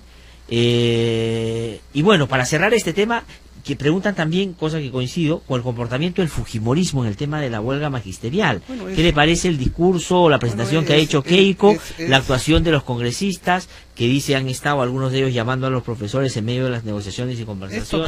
Es totalmente hipócrita, ¿no? Recordemos además que la más larga huelga magisterial fue con el fujimorismo, el año 92, con cantidad de detenidos, perseguidos, encarcelados, y que luego ahora... cuando estaba el magisterio ahí en el Congreso, en la presentación de la ministra de Educación, fue con los votos fujimoristas que se les negó el ingreso, ¿no? Sí, pues. Entonces, y ahora se quiere lavar las manos diciendo delego facultades al Ejecutivo. No, señor, que asuma su responsabilidad. ¿Cuál es la responsabilidad? ¿No? La responsabilidad de tener que abordar, si hay tanto en la ley de presupuesto como en la ley de reforma magisterial, en donde se precise bien este tema de las evaluaciones, que no sean punitivas, sino formativas, que sean progresivas, y en donde se establezcan claramente que el derecho de los contratados es igual que el derecho de los nombrados en todos los aspectos, esos son actos de gobierno y actos legislativos que ya no tienen por qué depender de una u otra posición. Hay que gobernar, hay que legislar. Y quiero agregar además que todo es una concepción en donde no hay compromiso con la educación. Y por eso es que cuando escucho a la gente del gobierno, a la ministra de Educación, hablar del gasto en educación, cuando en realidad es la inversión en educación, o sea, ven como un gasto, un gasto más. Pero yo tengo que decir que como se trata de una inversión y como realmente es el compromiso que debemos tener todos los peruanos como primera prioridad, y por lo menos el nuestro así lo es, creo que debemos de tomar una medida además más consecuente con lo que es una política de Estado. Ahora, ¿va a pasar eso con la huelga que se mantiene? La consecuencia, permíteme redondear la idea. Sí, por favor, para terminar sobre eso. Permíteme la idea. Yo creo que debe haber la asignación de un impuesto dirigido a financiar la inversión en educación, en forma permanente. Mira. Pero que cobrarle a la gente más plata para que vaya para el tema de educación. Pero no te voy a decir cuál. ¿No? En Chile, pusieron un impuesto, un porcentaje de las exportaciones de cobre, ¿para qué? Para financiar la compra de armamento y asignado a la Fuerza Armada, ¿no es así? Sí, es verdad. Y nos llevan años luz en armamento. Yo no creo que haya que hacer lo mismo acá en cuanto a armamento, al contrario, creo que no debemos gastar en más armas, pero en educación, sí señor. Y le voy a decir cuál es el impuesto. Pero para que lo administre ¿quién? Ese es el problema, porque la gente, yo pago impuestos. Para que lo administre bajo responsabilidad el sector correspondiente, el sector educación. ¿Y cuál es ese impuesto? El impuesto a las transferencias financieras, sí señor. Sí señor, que pagamos todos los peruanos, y lo vamos a pagar ahí sí con gusto, sabiendo que va a ir para mejorar la calidad de la educación en forma permanente. Y eso está permitido, porque no me vayan a decir ahora los constitucionalistas y los que siempre se oponen a todo, está permitido por la Constitución. Yo lo estaba estudiando el tema en el artículo correspondiente respecto a impuestos. El artículo, si no me equivoco, es el artículo 37. En fin, donde se pueden crear efectivamente impuestos. Aquí está el artículo 79. El Congreso no puede aprobar tributos con fines predeterminados, salvo por solicitud del Poder Ejecutivo. Pues yo anuncio que esto debería ser la solución permanente, estable, que de una vez vaya financiando esa mejora progresiva de los ingresos del magisterio y de las condiciones que deben alcanzar a otro acto de gobierno. ¿Qué cosa es? Que todo el mundo lo prometió en campaña electoral, carajo, es que me indigna, ¿por qué no cumplen? Que haya desayunos y almuerzos para los alumnos, porque la igualdad social, que es la educación, empieza en el vientre materno, y si hay una niñez y una juventud mal alimentada, lo estás condenando para siempre. ¡Cumplan, carajo! Los que tienen ahora responsabilidad de gobierno. No, perdóname, es que me indigna. No, yo también estoy indignado, pero digamos, hay que guardar un poco la forma. Quedemos tranquilitos todos. Está clarísimo el punto de vista. Diciendo, cuando hay recursos. Pero permíteme. Es que tengo que terminar, porque tengo otro invitado todavía. Por eso quiero entrar a otros temas. Está clarísimo el punto de vista, digamos, la gente está opinando en torno a eso. Pero le pido que entremos a otro asunto que se ha discutido por una última cosa. Sí, pero breve. El tema de la derrama magisterial, donde hay muchísimo dinero. Sí, que es parte de la disputa también. Yo creo que esto no puede ser como un botín, el dinero que aportan los maestros del Perú. Que no son militantes de Patria Roja los 300.000 maestros del Perú, ni tampoco del Movadef, ni mucho menos de nadie. Eso merecería que haya una administración autónoma e independiente. No puede ser que sea el botín de un partido político, y que ahora es uno de los grandes objetivos de esta confrontación, del control del control sindical para controlar los más de 1.300, 1.400 millones de soles que tiene la derrama magisterial, que es dinero de todos los maestros para su jubilación y para su mejora. Punto de vista. Tengo que terminar, y ahí no podemos permanecer indiferentes. Ahí tiene que haber una medida legislativa y del Poder Ejecutivo. De acuerdo. Ahora, vamos a salir de este tema y brevemente preguntarle por dos últimos que ya tengo que terminar. Keiko Fujimori, o su nombre aparece en las anotaciones de Marcelo Odebrecht. Sin embargo, no solo no hay una cobertura tan entusiasta como en otros casos, cuando se habla de casos de corrupción muy parecidos, sino tampoco no hay una actitud diligente en el sector justicia o en la administración de justicia sobre estos temas. ¿Cuál es su opinión? Inclusive hay gente que ha dicho, yo me incluyo entre ellos, que parte de del pronunciamiento último que ha hecho Keiko Fujimori tiene que ver un poco también con que nosotros dejemos de mirar ese tema y nos centremos solo en lo que ella nos quiere plantear como los temas del momento. ¿Qué piensa sobre eso? ¿Y qué piensa sobre lo de Alan García también en relación a estos casos de corrupción vinculadas a Odebrecht, porque él está más tranquilo que el resto. Tengo que terminar con eso, tengo un par de minutos. Yo primero, Glaxer, quiero decirte que a nosotros no nos distraen en absoluto. Estamos trabajando en silencio, estamos trabajando muchísimo, investigando cuentas y una serie de temas que están ahí llegando en base a fuentes. Y quiero decirte algo, aquí nos estamos jugando la vida, esta es una mafia tremenda, criminal. Ya asesinaron al juez brasileño que comandaba las investigaciones. Quiero decirte que un colaborador nuestro, cuando iba a hacer contacto con una fuente, no aquí, en Brasil, fue interceptado, lo han querido secuestrar, le han aplicado electricidad. Y a la otra fuente, mismo? hace poco... O sea, en medio de estas investigaciones en los casos de la estas investigaciones, por eso te digo, y somos pues víctimas... es grave, peruano allá, y somos víctimas de... No puedo revelar más porque tengo que proteger la confidencialidad de las personas, pero somos víctimas de seguimiento y saben muy bien. ¿Por qué te voy a decir? ¿Pero quiénes hacen eso? Porque la mafia. ¿Pero quiénes son esos? La mafia, todos los poderosos que están temiendo, los que son intocables ahora. ¿Pero quiénes? Pues ¿no? Para que nuestros oyentes tengan claridad. Pero mira, es que se va abriendo, ¿gracias a qué? Al trabajo que hacemos silenciosamente y al trabajo del periodismo de investigación que va revelando. Dime tú, Glaxer, si no hubiera salido en IDL con Gustavo Gorriti lo que era del celular de Marcelo Odebrecht, ¿alguien habría se habría enterado de este tema? ¿Por qué ahora se habla de la confirmación de los aportes a Keiko? Porque salió en la prensa, y salió en la prensa porque tuvo fuentes de lo que existía en esa investigación en Brasil y que está oculto. Y entonces ellos lo que quieren es tapar, es silenciar. Y tienen evidencias. Mira, yo quiero recordarte algo, que por ejemplo en el caso de la Interoceánica, y eso está ahí para registrar, hubieron 2 comisiones investigadoras en el Congreso, donde estuvo Keiko Fujimori y su bancada, en el Congreso del 2006 al 2011. Y era congresista, efectivamente. ¿Ya? Y las 2 comisiones investigadoras le dieron la bendición. Ahí estuvieron Keiko Fujimori y los apristas. ¿Cierto? ¿No? Esto no es gratis. O sea, dijeron todo está correcto. Cuando ya había la ley esa 28670, esa ley con nombre propio, donde votaron también los fujimoristas y los apristas. Digamos, todo esto. Pero además recuerda tú el informe Pari, que tenía elementos muy importantes. Pero gracias a quién? A los fujimoristas. Mira los nombres, están ahí y ahora están hablando. A los fujimoristas y a los apristas que bloquearon que esos informes y esas investigaciones siguieran para concertarse y favorecer a quién. A Odebrecht y a todas esas compañías. ¿Por qué hacían eso? Pensando, digamos, curándose en salud de lo que podía venir más adelante contra ellos. ¿Pero por qué, pues, Glaxer? No, yo le pregunto. A mí, pero si ya ha trascendido ya que hay un colaborador, una especie de colaborador eficaz para el Perú, pero confirmador, que se ha ofrecido y ha firmado como confirmador de las informaciones que da Odebrecht Barata, uno que está aquí en el Perú hace muchos años, que se llama Serra. Pues ahí ya ha trascendido, ahí hemos visto la información de la República, que habría dado $5 millones a la campaña del 2011 y 5 millones a la campaña del 2016 de Keiko Fujimori, y de cuántos más. Entonces ese es un tema que evidentemente quieren tapar, y por eso vemos, como ya es todo un escándalo, cómo es que echaron a los procuradores, ¿no es así?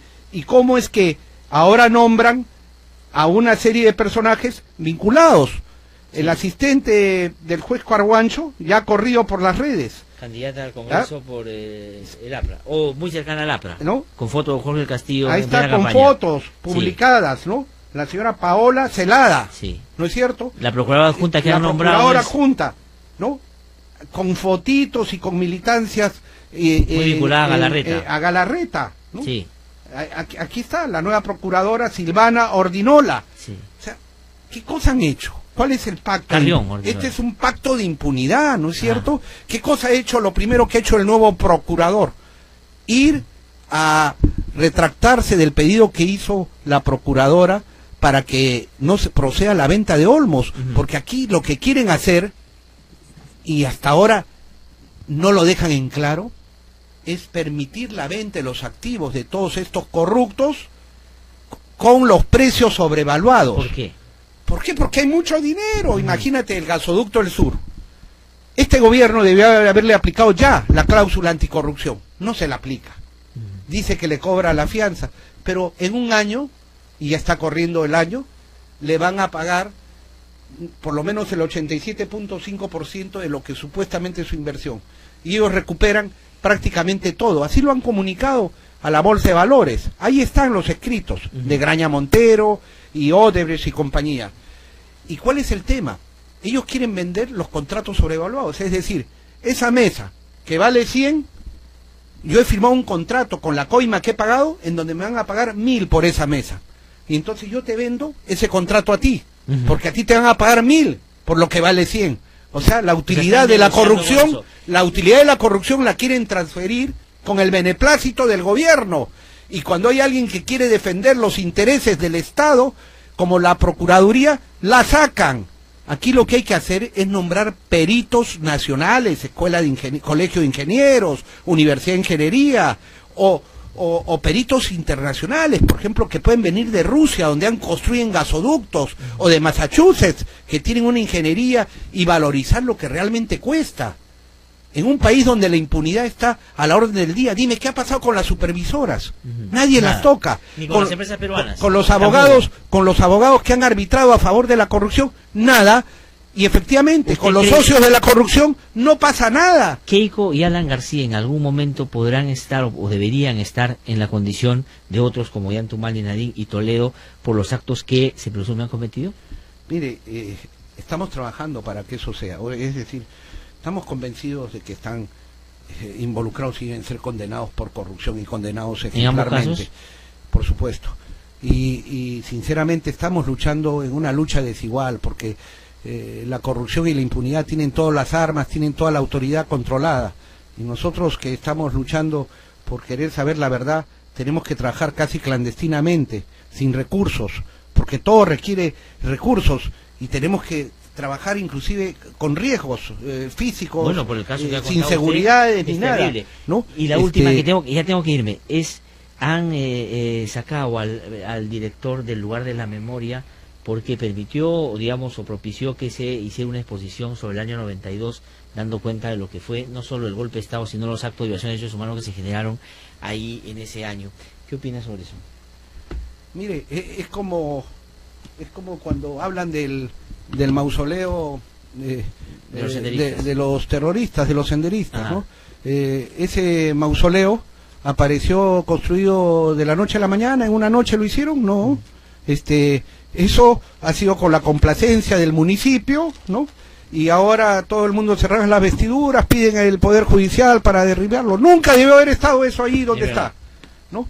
Y entonces yo me pregunto ahora, el ministro de Cultura, por quien tengo simpatía, ¿no? Digamos, y aprecio personal, yo no sé cuándo se ha planificado esto, si bajo su gestión o la gestión anterior, pero ¿acaso la exposición sale de la noche a la mañana? ¿Quién aprueba ahí, no? Si habían críticas que hacer, pues ¿por qué no se hicieron oportunamente? ¿Y por qué se espera la pataleta del fujimorismo que cada día aquí tiene sometido al gobierno para reaccionar? Francamente yo veo acá un desgobierno, una falta de autoridad, ¿no? Independientemente de lo que pueda hacer o no un contenido del cual se puede discrepar o no, ¿ya? Yo tengo una serie de discrepancias. Mira, yo te digo, por ejemplo, que discrepo cuando se refieren a la época del terrorismo como la época de la violencia política.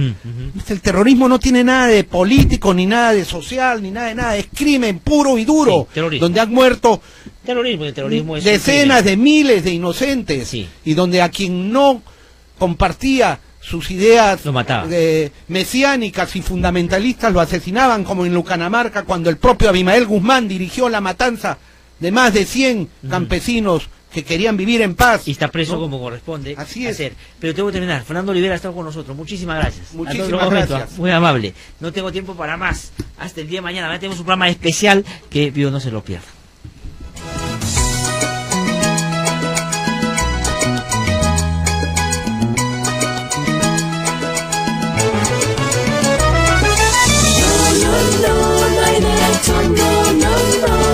Este programa es presentado por Mediacorp.pe.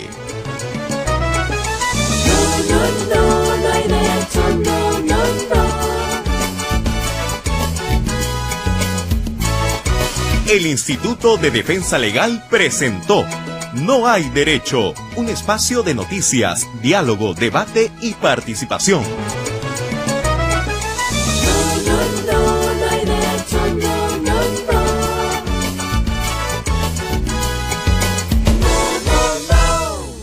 La mejor música e información la puedes encontrar en el portal sanborja.com y también en las redes sociales.